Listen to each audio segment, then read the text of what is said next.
On the eligibility for Caliphate. The Prophet is the trustee of Allah's revelation, the last of his prophets, the giver of tidings of his mercy, and the warner of his chastisement.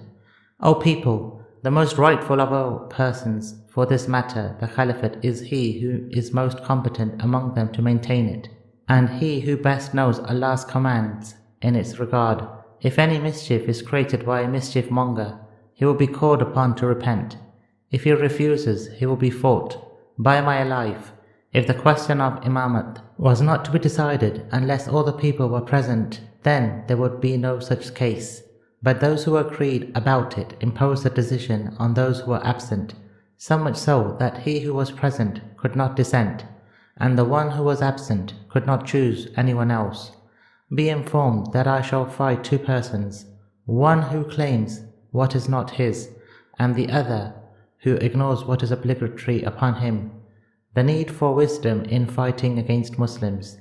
O servants of Allah, I admonish you to fear Allah, because it is the best advice to be mutually given by persons, and the best of all things before Allah.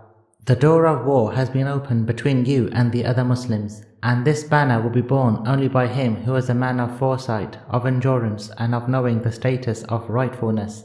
Therefore you should go ahead with that whereby you are ordered, and desist from what you are required to refrain. Do not make haste in any matter till you have clarified it. In the case of every matter which you dislike, we have the right to change it. The behavior of this world with those who cling to it.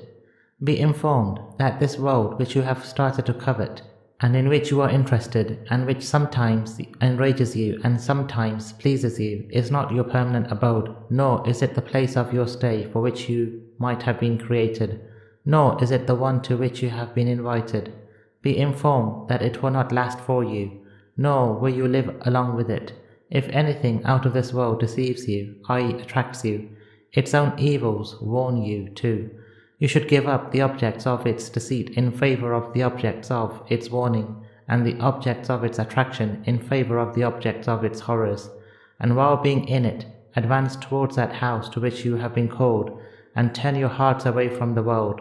None of you should cry like a bondmaid over anything which she has been deprived of.